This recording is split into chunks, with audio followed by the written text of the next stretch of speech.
My name is Rachel Oberman. I'm with Insignia Hospitality Group. That one. And a brand new board member. Welcome. Yay. Thank you. We're happy to have you. PJ Patel. PJ, who are you? Director of Finance. I'm Roger Tovar. I'm with Whitley Penn, CPA firm. Julie Patino, Director of Operations. You ready? Christina Lively, Director of Special Programs for Easy Rider. Well, what you did. Robert Green, Director of Maintenance. Now I know you're talking. Whatever Kayleen tells me to do. And then online, I think we have Akira. She's representing the Permian Basin Metropolitan Planning Organization. We have Michelle. She's with the City of Midland. A couple other board members. Sorry, I'm stealing off your screen, Kayleen. There we go. We have Daniel Garcia representing Midland, Daniel Norwood representing Midland, and then Suzanne representing Odessa, and then Joseph Sanchez representing Midland as well. Did I miss anybody? Cool. Were there any public comment cards being? No, we did not have any. Okay, perfect. Any recognitions? No, not this month. Okay. We're gonna move the agenda around a little bit so that we can, our guest doesn't have to stay the entire time through all the boring stuff. So I'll hand it over to PJ and he can introduce our guest for the audit. Yeah, so each year we go through an annual financial audit. So our My auditors, recommendation is that when you are ready to film this thing, give yourself a set number of takes or Okay. a set amount. Okay. Okay. Sorry about that. So we go through our annual financial audit. So our auditors are Whitley Penn. And so Roger Tovar, he's one of the audit partners there. So just a little bit of background. So they been an auditor for a couple of years now. They generally do their audit just like full force. Usually right around the week before Christmas. It's actually good, kind of a quiet time for us. So all the audit requests and documentation requests I can kind of address like fully during that week, and then all the way really up to last week. There's still like follow-up documentation and questions that they have. So we're working with them for about at least a solid month. Yes, answering questions, writing any documentations they have. And yeah, so they just wrapped that up last week, and I will kick it over to Roger and you can kind of walk me through their methodology and Thank you, PJ. Good morning still? No, afternoon. Sorry, I get confused in this one. We have a clicker, though I just kind of tell you when. Just gonna tell me. All right. So my presentation today, as PJ just mentioned, is going to go over kind of our methodology as well as high overview of actual financial statements. And I believe you also have a copy of the actual report, which is going to provide a lot more detail that what I'm going to show you here in my presentation. So I'll start off with as far as the responsibility for the financial statements and the financial statement audit. So you can see here on the screen, you have three parties. The first one there is management. So management is responsible for the financial statements, for the preparation of the financial statements, as well as establishing controls around that process. The board of directors there is responsible. Their responsibility is to make sure that management is meeting their responsibilities when it comes to the financial statements and the audit. Our responsibility as independent auditors is to gather enough evidence to be able to support an opinion on the financial statements. And then on the next slide, the financial statement audit, this kind of goes over what the purpose is. So the purpose of the financial statement audit is to provide the users of the financial statements with reasonable assurance that they can rely on those financial statements so that they can make informed decisions, based on those financial statements. Our audit is an evaluation of the reliability of the district's, the transit district's financial statements. It is not an assessment of its economic well-being. So you can see there that we audited fiscal year 25. So it includes any activity during the fiscal year, as well as your balances at the end of the year. So our opinion does not include any, opinion on management's financial forecast or any future fiscal periods. It's specifically for the fiscal year 25 and the activity for that fiscal year. Our goal as independent auditors is to obtain a reasonable assurance on the fair presentation of those financial statements. So there's no absolute certainty. We do not audit 100% of your transactions. It is a risk-based audit, so we do perform a risk assessment, and that's kind of what triggers the process. Based on that risk assessment, we have to make sure that we perform enough testing to be able to support an opinion on those financial statements. And so there is a materiality component, there's a sampling component in there. And again, at the end of the day, we have to perform enough work for us to be comfortable issuing that opinion. The next slide goes briefly over the actual process. As PJ mentioned, we have worked on this for a good solid month. So, you know, as I mentioned earlier, it starts off with that risk assessment. That would be phase number one here. Then we go over to assessing your internal controls as a whole. So we'll look at the transit district's controls, and then from those, we'll select what we consider to be the key controls. Typically, those include, you know, controls over your expenditures, over your payroll. And so for those items, we do test controls. So we'll make a sample selection of actual controls, employees, and test their pay. And then that leads over to number 4, which is the substantive testing, which is now testing your account balances based on the control testing that we perform. For example, we go over your payroll and we see that there's issues with your payroll controls. Our substantive testing over payroll is going to be a lot more detailed than if we determine that your controls are functioning as they should. And then that leads over to number 5, which is issuing an opinion, and then where we are today, getting an approval on that issued report. The next slide, you might have to click a few times. It goes over, at the end of the day, that the purpose of the audit is to issue that opinion on the financial statement. So here you'll see 3 options. I'll briefly go over on the left-hand side, there's a disclaimer. So that usually applies if we were not able to get any support for anything. So there's no assurance whatsoever. Then there's a qualification. There's some assurance there if we were to come in and maybe audit some of it, but then we're having issues with maybe an area or 2, we would qualify the opinion for those particular areas. And then on the right-hand side is your unmodified opinion. So that is the highest level of assurance that you can obtain. And so obviously that is the goal for every financial statement audit, to obtain that unmodified opinion.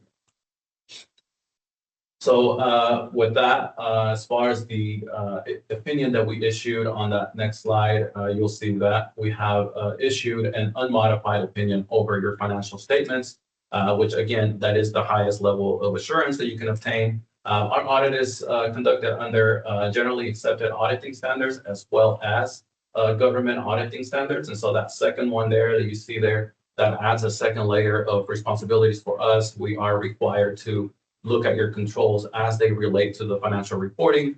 So anytime we, during our audit, if we notice that there's a deficiency or material weakness over any type of control, we're required to report that to you. So the report that you have also includes a second report on those controls as they relate to your financial reporting. And you can see there the kind of the middle part of the slide. Our report on that does not report any material weaknesses that were identified or any significant deficiencies identified. So overall, again, your report over your financial statements obtain an unmodified opinion, and then we have no control deficiencies to report to you. We also have no instances of non-compliance that are material to your financial statement. So overall, this summarizes your audit pretty good. So there's overall, it's a clean report from all angles. The next couple of slides just go over, again, these are your actual financial statements. So you can also find a lot more detail in the actual report. But you can see here on your statement of net position, which includes your assets and liabilities. You can see there I have 24 and 25 side by side. So you can kind of compare your current assets did increase over 400,000, as well as your capital assets. That was just from adding to your capital assets net of whatever your depreciation was for the year. Your liabilities also increased a little bit, but overall, you can see there your bottom line, your net position went from $15.8 million last year to 16.4. The next slide will show you that actual change, which includes all your revenues net of your expenses. So here you can see your operating revenues, which includes your fares that actually decreased over last year. And then your operating expenses actually increased about $650,000 year over year. But then you get to the bottom, to the middle portion there, your non-operating revenue, which is your reimbursement grants, that actually increased about $221,000 over last year. And then your capital grants also increased about $148,000 over last year. So overall, For fiscal year 25, there was an increase overall in your net position of almost $573,000. The next, as far as financial statements, I mean, those are your basic financial statements there. I mean, there's, I don't know if y'all have any questions on that. The next couple of slides are going to go over required communications. As auditors, we are required to communicate a few things to you. As I mentioned before, we did conduct the audit under government auditing standards, which adds that second layer of responsibilities of us looking at your controls. Every audit that we perform goes through what we call an engagement quality control partner, which is somebody outside of the audit team, still within our firm, that reviews the audit and the report to make sure that, for technical issues, make sure everything's, looks good. As PJ mentioned, we did start the audit back in December 2025. And then we are, as a firm and individually independent of the transit district. That risk assessment that I mentioned earlier does incorporate 2 risks that we incorporate into our audit plan. This is not specific to the entity. This is just how we design our audits. One of them is revenue recognition. We have to make sure that revenue is being recognized in the proper period. And then the second one there is management override of control. So we are aware that even though there are controls in place, there's always that risk that management could override those controls.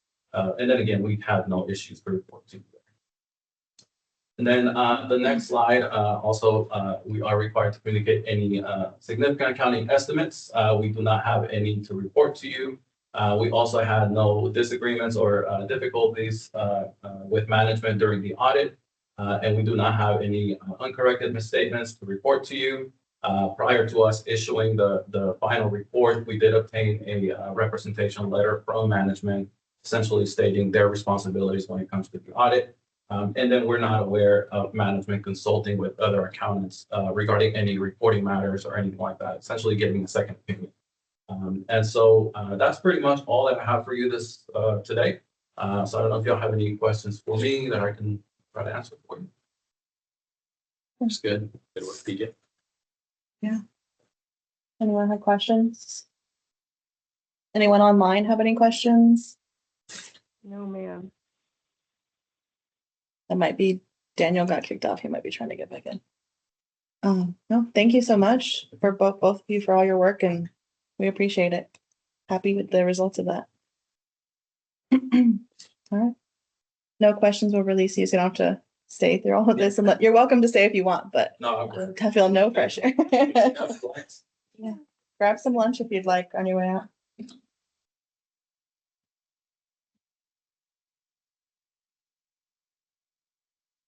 All right, well, with that, we'll move to the consent agenda and we'll go to the previous month's financials. So back to you. So for the financial, we had a finance committee meeting. Now we just changed it to like the day before the board meeting, so it'll be like the Tuesday before the board meeting. So anybody's welcome to join. If anybody wants to join, just feel free to contact me and I'll add you on the distribution list. So far, Suzanne's on the committee. She wasn't able to attend this one, but Bill was able to attend. So we discussed it yesterday. So most of the things, I think, like the detail things that we talk about financial wise, we'll discuss at the finance meeting here. Just kind of like high level items or anything kind of glaring or any big expenditures. Or if there's anything off track, I'll discuss here. But anything in more detail, if you guys want information, I'll definitely at the finance meeting, committee meeting.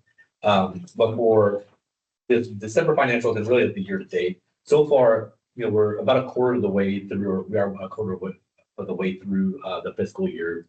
So our fiscal year ends 9/30, and the income statement that's there is for 12/31. So we're about 25%, or we are 25% of the way through the year. Should be that far on revenues and expenses.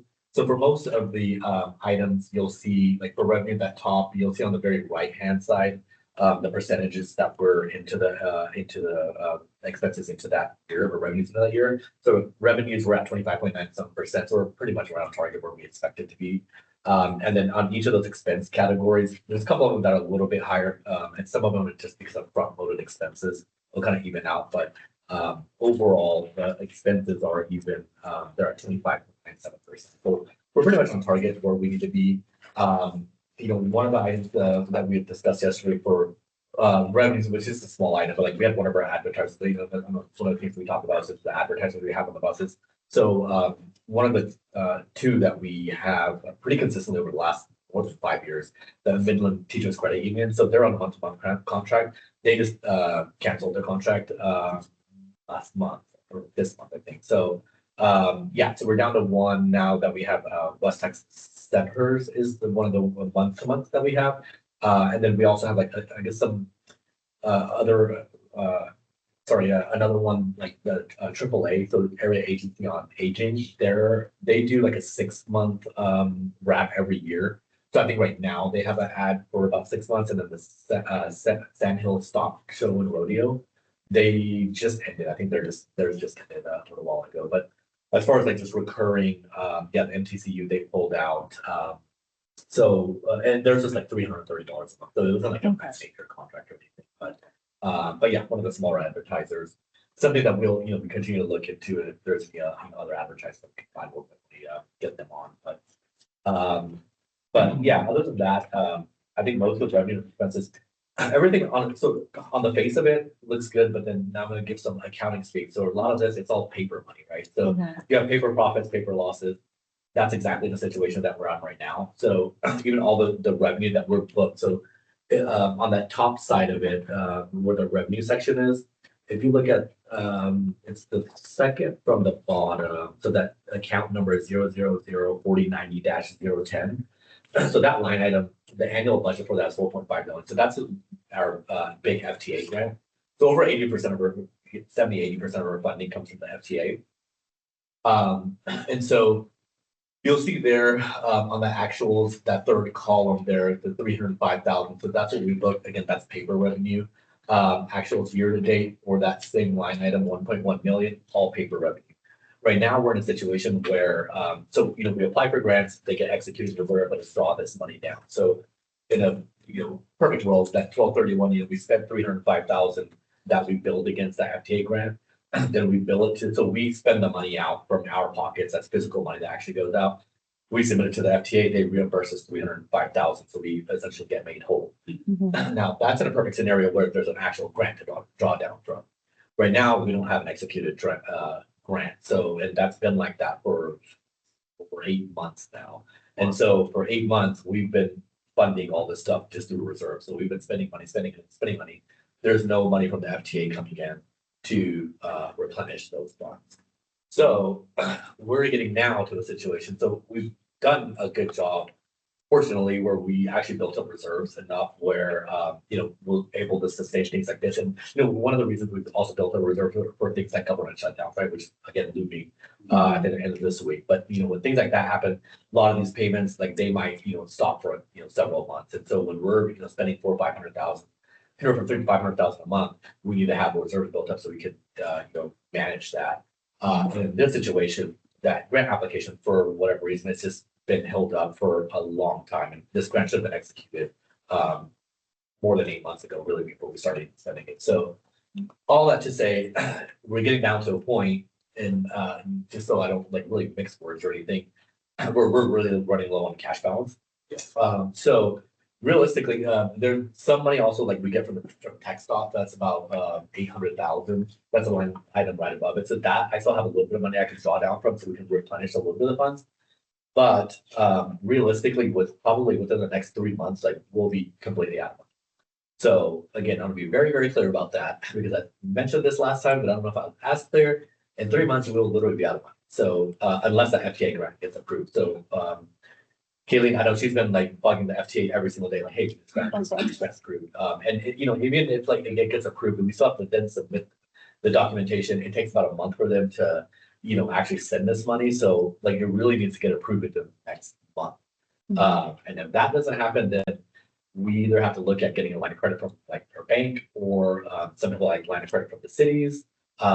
Again, we've had these grants for the last 20 years or since we've been in business. So it's very, wherever we can get any type of debt financing, it's relatively as close to risk-free debt as you can get. We just need that grant executed. Yeah, so I don't want there to be surprises in 2 months of You're like, oh, why didn't you tell us that? Yeah. We're running out of money. Again, if that grant gets executed, it was perfectly fine. I mean, we're actually in a very, very good position financially. Like overall, it's just like the cash flow Right.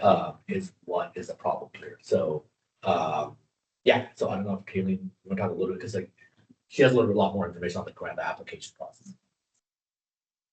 Yeah, thank you, PJ. Like you said, we're monitoring the situation very closely because, of course, we know that these are formula funds that we're waiting to receive. Under the grant, there was a lot that went on this last year that has held up FTA approving it. But we're monitoring the situation very closely, staying in contact with FTA. My last conversation with our FTA approver, or not approver, he's our liaison, was that there's a lot of interest on FTA's part to get this done very quickly because the funds are actually from the 2024 appropriation. So Yeah, they need to spend it. yeah, they've been lingering there, and we're making sure that FTA understands our position. Mhm. However, they have a process that they go through. Once our liaison goes through it, also has to go through the Department of Labor, like DBE, civil rights, all of that kind of thing, which, as PJ mentioned, takes a lot of time. So, but we have been in this process for a number of months now. We think we have gotten all of the questions cleared up. But we're continuing to keep close eye on things and talk about what we can do in addition while we are waiting for this to get approved and clearing up as quickly any issues that or questions the FTA might bring back to us. We've also been looking at some of our older grants that are still open and out there, but might have like delayed capital projects and that sort of thing to take a look at if we can move some money in order to have even just a little bit of a stopgap to extend that time, a few months. We've been working on, some of that as well. And that's kind of where we are on the grant side. What's your confidence level that by the time the 3 months is up, we'll get the agreement in place and be okay? I'd like to say I'm fairly confident, but I don't want to put us in a position where Yeah. like, oh yeah, we'll make it. And we didn't prepare. And then we don't. Or because there's always something that could happen. So having that contingency plan in place, it really benefits us. So what is that, plan if, say, it kicks the bucket down the road 90 days without an answer? Is it bank financing? Is it city? What is your first option? That's so we got talked to Killian about this. Like, yeah, there's 3 options I can think of. One that is bank financing, right? So like debt financing, we bank with Chase, and so would have to That'd take a while. yeah I'm just telling you. yeah. So that's one option. Second option is another option is so the money management contract with RATP Dev. So either they front some of the money, which I don't know how likely they would be to do that, but if they want to keep the contract, they want to do it. And then the third option is the city's funding it. So the city's funded whatever, again, all of that, like whenever we submit these reimbursement requests, the money actually goes to the city, and the city just forwards the money to us. So in this event where they, if they front us some money, then at the FTA, once that grant gets executed, we draw it all down, they'll just, the city, they just make themselves whole. So again, it's a very risk-free, considering like we've had 20 years of this, FTA funding, and the funds have already been appropriated to us. So it's already allocated to Midland, Odessa. They just have to go through all these hurdles to get it approved. So, the city's gonna send the money with like 99.99. At that point, if they don't get paid back, then like there's a whole other problem. Yeah. Economic collapse coming at that point, where they wouldn't get the money. But yeah, so they would get the money back, but I don't know like what the city's situation is where they can run How much would a month of operations be? 400,000. 400. I think for contingency, and Ford, tell me what you think. I can go ahead and have a conversation with like the city of Midland to see, and that can be what, 200,000 each city? or see if one city wants to take on the whole thing. Because like you mentioned, the money's gonna come back eventually. It's just not, we just don't know when. But I think to kind of start a sort of contingency plan, I agree with you, going through Chase is gonna, that's a whole monster, I don't think. I can go ahead and start the conversations with the city of Midland. You're comfortable doing it with the city of Odessa? Just to see if they're even open to the idea. So we can at least go down that road if we need to. Is there, oh, sorry, Kim. I was gonna say, I think I recall that in the past, the last like really extended government shutdown, I think RATP Dev may have loaned money as well. Okay. Which makes sense since they're the holder of the building. And so we can open those conversations with them also. I think we should start having those conversations now. Even if all of them say yes, then we have multiple options. I don't know if anybody. Because realistically, it could be out of cash before we meet again, Exactly. so. So, Yeah, I mean, I think we're good right now for like February through March, for Mhm. sure, probably through here. It's like April, like May-ish time. Okay. Would you mind prepping something that she and I both could share, just that way I'm yeah. sure that, you know, my communication isn't gonna be different from what you communicate Yeah. to Midland. Sure, And yeah. Thank you. Yeah. Yeah, I can put, yeah, I'll put some information. So I mean, right now, I don't have the balance sheet up to which I can set that, but like, we have like close to 3 million receivable. That's all like from the FTA. So Okay. again, like, once that grant gets executed, we just send one big request to them and the money gets sent to us. But, yeah, but I'll put together a slide. Thank you. Yeah, I'll do. and then another thing, if you think it will be helpful, so Midland and Odessa are both heading to DC the first week of March for a completely different reason, but we'll have both mayors with us. Do you think that would be, should we try and get a meeting with the FTA? Do you think that would hurt or help things? Well, the review of and approval of this is actually out of their regional office. It's at the regional office. Okay. Dallas, so Okay, never it's a good topic. mind. You mentioned this has been standing for 20-ish years. Have we run into this type of delay before in the?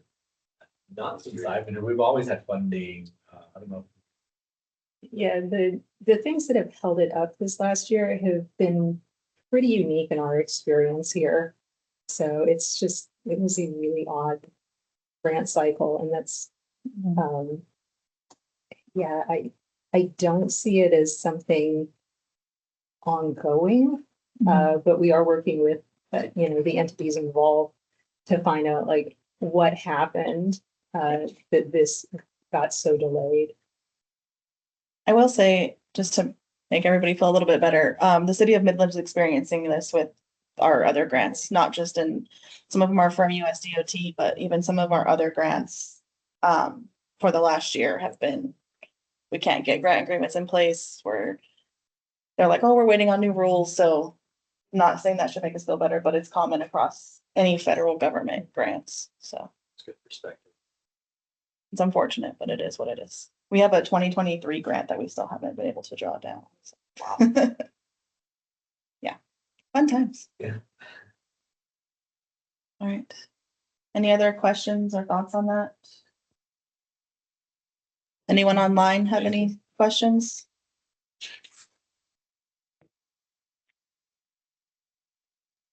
We need to vote on the financials or?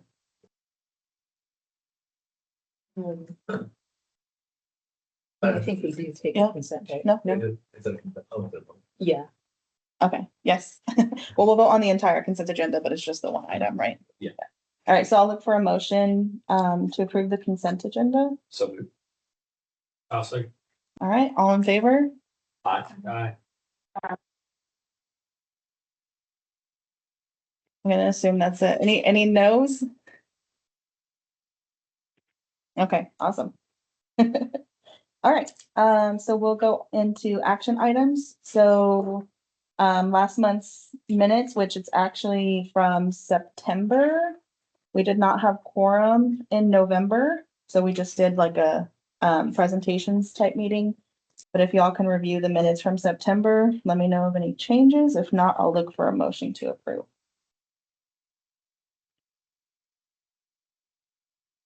Move the September minutes as presented. I'll second. All right, all in favor? Aye. Any opposed? All righty. then. And then Rachel, just so you know, we meet every other month, so I don't know how much you got to know about us, but. All right, the next item is the election of officers. Feels like we just did this, but it's time to select a chair and a vice chair. Currently, I'm serving as chair, Ryan's our vice chair. From what I understand, you can nominate to stay the same, or we can change around whatever the board's will is. So I'll open the floor. I think you've done a great job. If you wouldn't mind staying in those positions. Make that recommendation. Paul Lindsay. No. Vice chair. No, I consult him for everything. Does anyone online have any comments about chair and vice chair?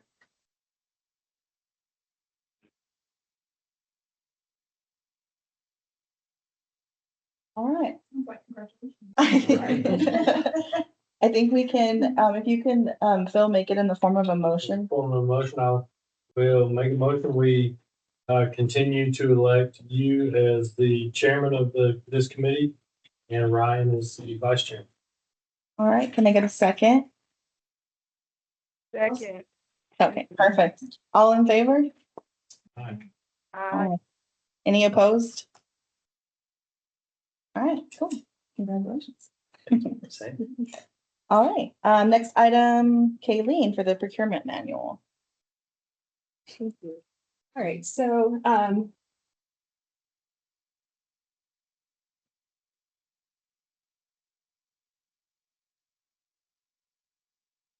right now we have a procurement manual in place, and there is in your packet a redline version of not the entire procurement manual, but the changes that we are requesting.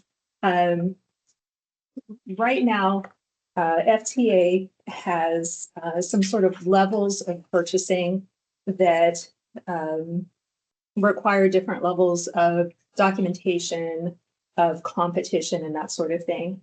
And in October, they went ahead and raised those thresholds for the different levels, kind of based on inflation to, say we recognize that, projects cost more, equipment costs more, that sort of thing.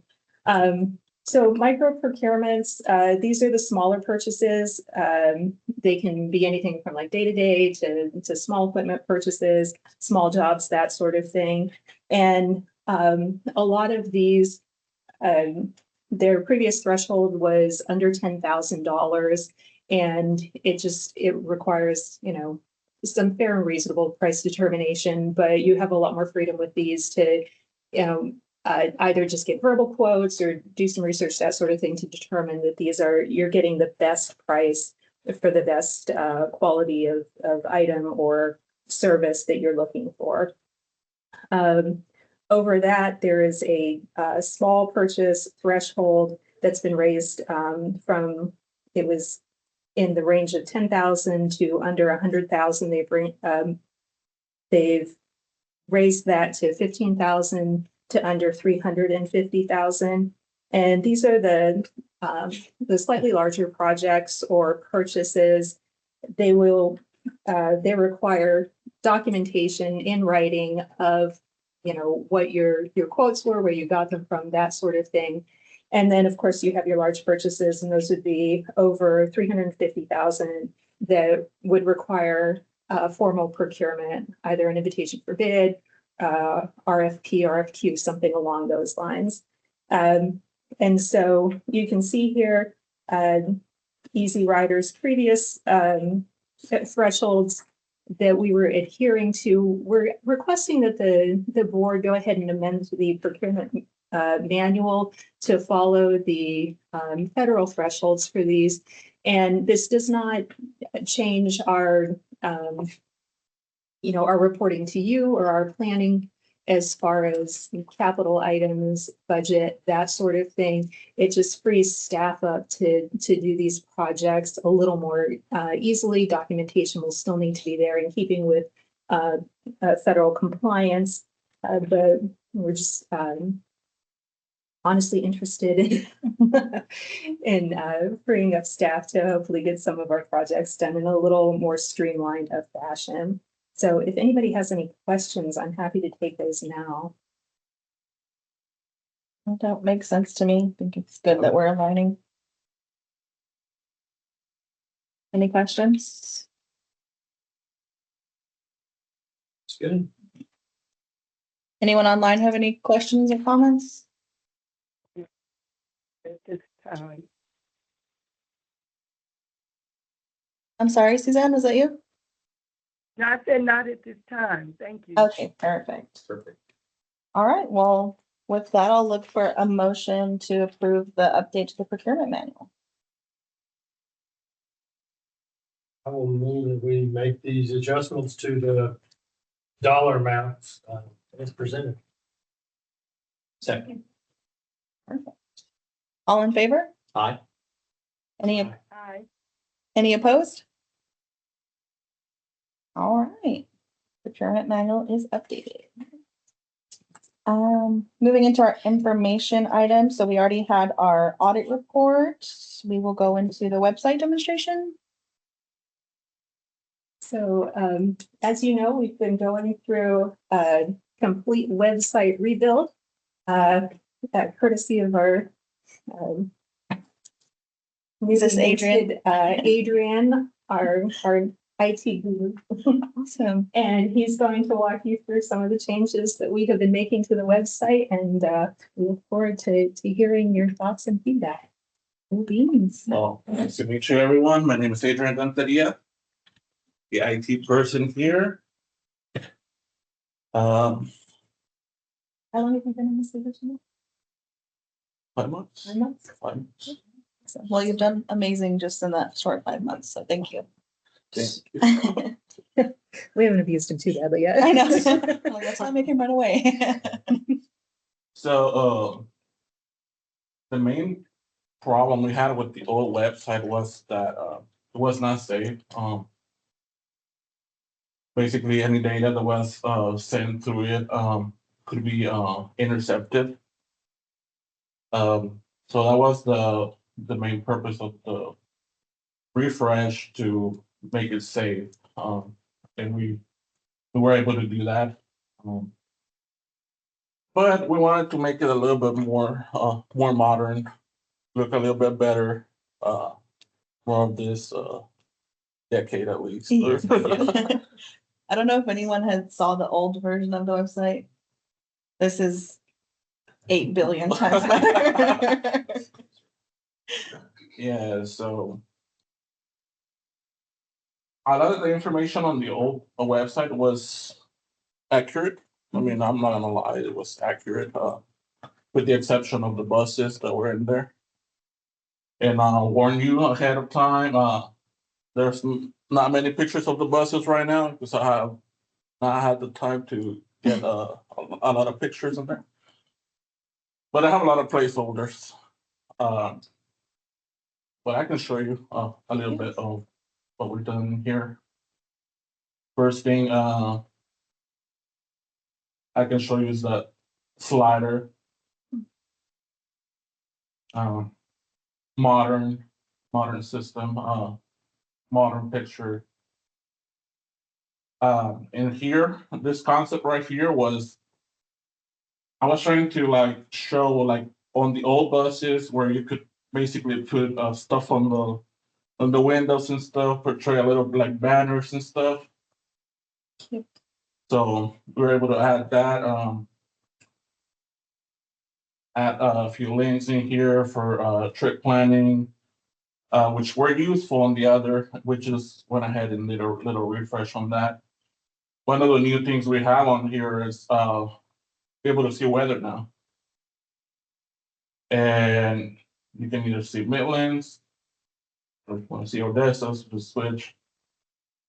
I believe it's really important for people to see the weather, especially if they're gonna have to walk through this bus stop and stuff like that. This basically is just a continuation of this style right here. We have now a calendar. And you can see different modes, which is day, week, month, or even the list, like the board meeting, we're able to post something like that in here. One of the new things we have in here as well is be able to post service alerts.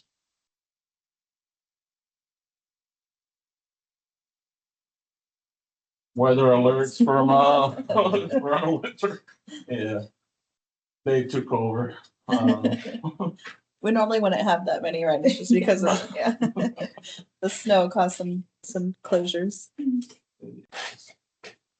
We went ahead and updated the City of Midland logo. We added the City of Odessa logo. We have a place where they can go and subscribe. Purpose of this area right here is to be able to warn people, like send warnings or alerts. Once we have it completely set up, to be honest, it's not completely set up on this area right here. It'll be like kind of like a newsletter or something. We can do both. We can do like a alert type of thing, or we can do a newsletter as well. Cool.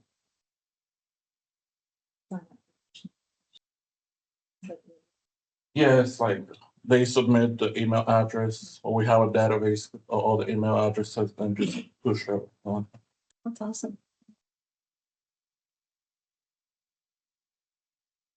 Go back up. And what is where is this? Okay. This part right here. So we play a little bit with the navigation menu as well.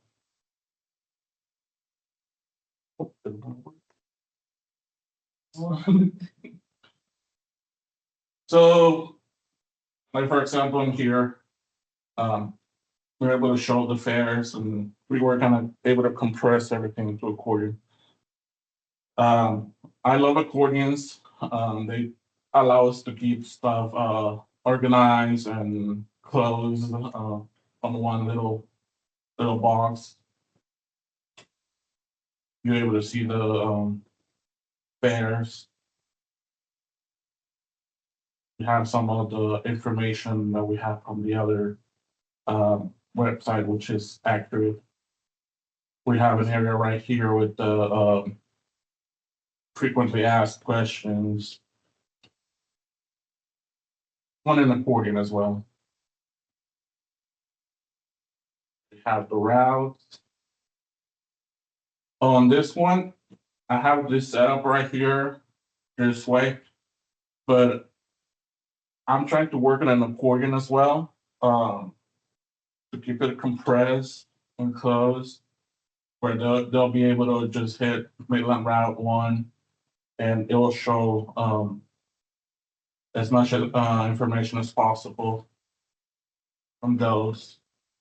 I do think though, on that particular section, having at a glance an idea of what that route is coursing through might be good instead of compressing. Because I like accordions too, but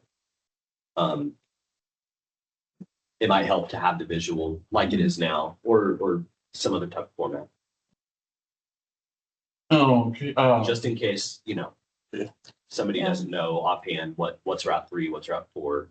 They can Oh, just like a little like snapshot. a thumbnail or something. Oh, okay. Yeah, that makes sense. Yeah, because then you can look at the picture and be like, oh, I don't need the west side. Right. Yeah. Otherwise, you're opening each accordion and Mhm. trying to figure that out. Correct. That's a good point. Right here is just the list. Over here I have the map, the visual, and over here is Oh, the action stops. the stops.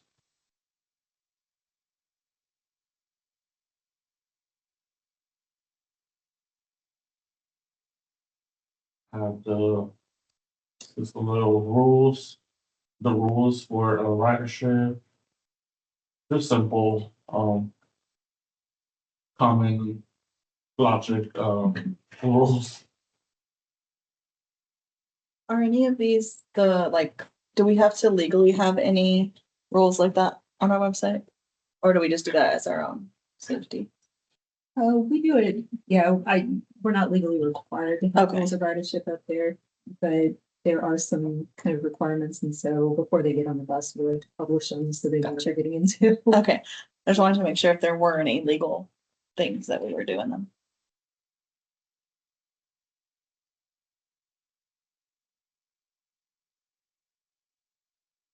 This is basically information. Just portray on a different, on a different format than what it was in the old website, say on applications.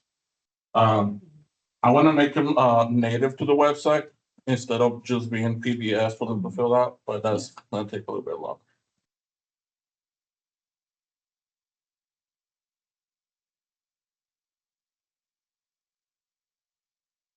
Transit.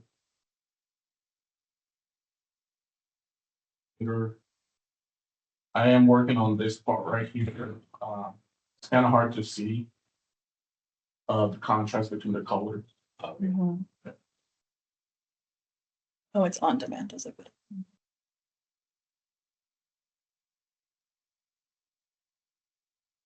I think the darker blue there looks better. Yes, I was about to mention that, yeah, it had it like lighter blue right here. It was kind of hard to see contrast. So basically the same information we had before. Again, all the, forms for ADA. This is kind of a requirement. Yeah, okay, that makes sense. And on this one's a little bit new. It's just, a way to show people, or tell people how to report, issues, that they see on bus stops and things like that. It's just like a step, that type of thing, and then it's recorded, and I send them to the,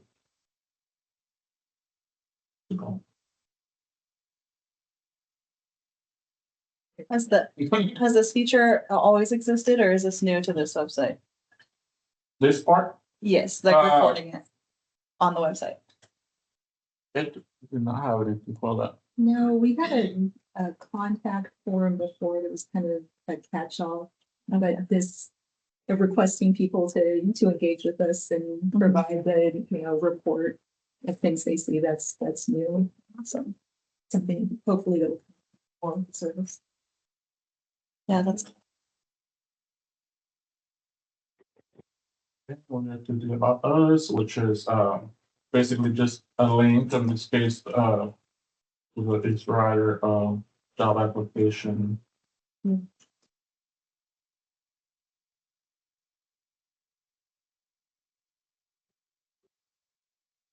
Or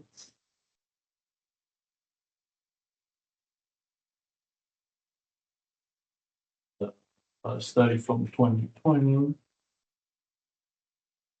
Our partners. Legal stuff. there's all the fun stuff.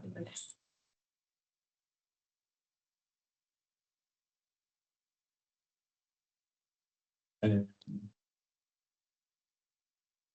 so we had an old, contact form, on the old system, on the old website. What this one does different, it just allows you to choose a topic, if it's just a general inquiry, or complaint, or have some feedback. Actually, whenever you have the report, it will link you to that, basically.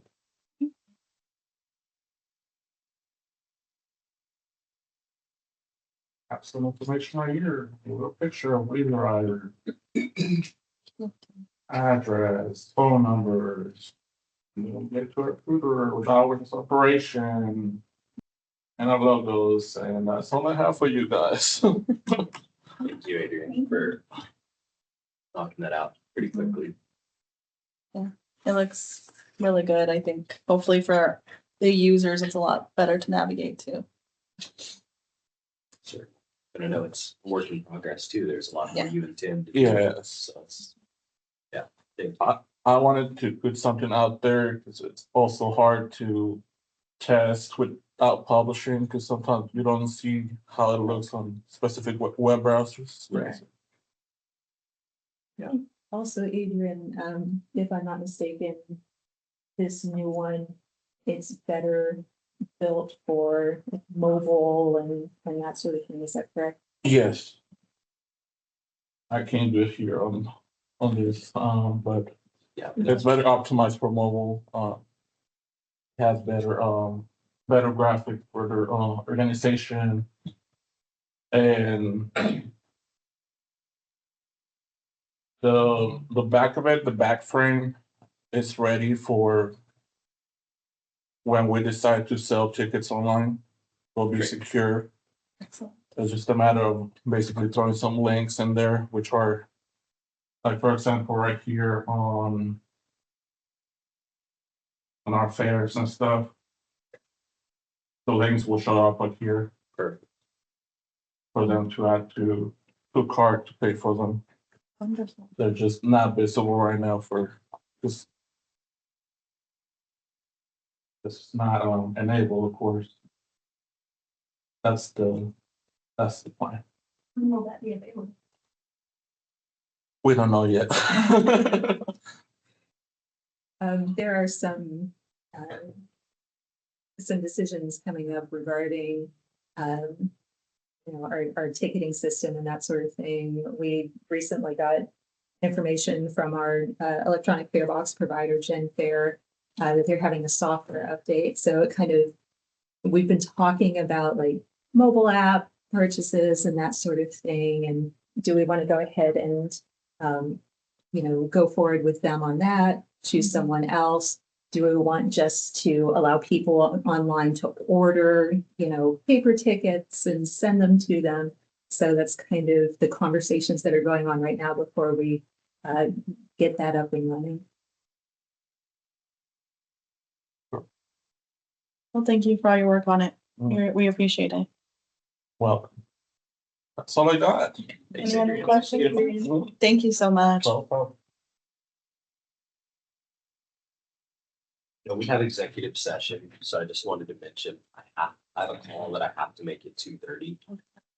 Not to rush us too much, but since we're such, I think we're perfectly at quorum. Yes.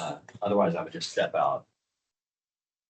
I think we can be quickest with the manager's report.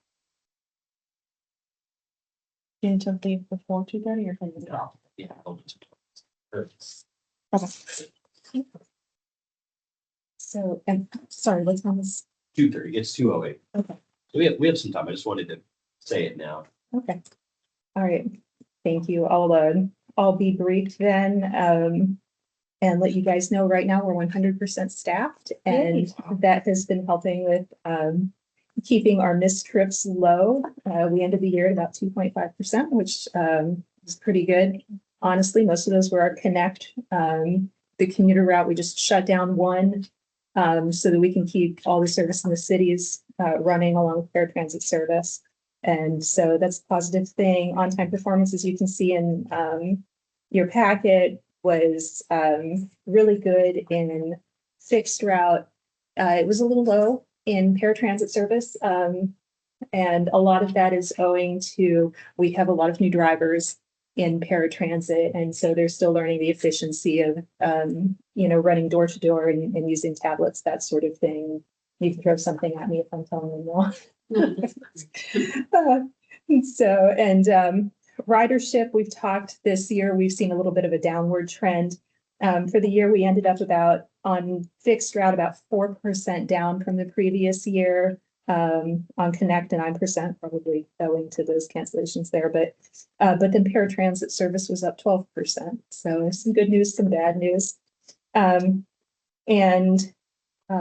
For highlights, just to let you guys know, on Wednesday, February 4, staff is meeting with TxDOT consultant KFH Group to kick off the bus stop assessment project.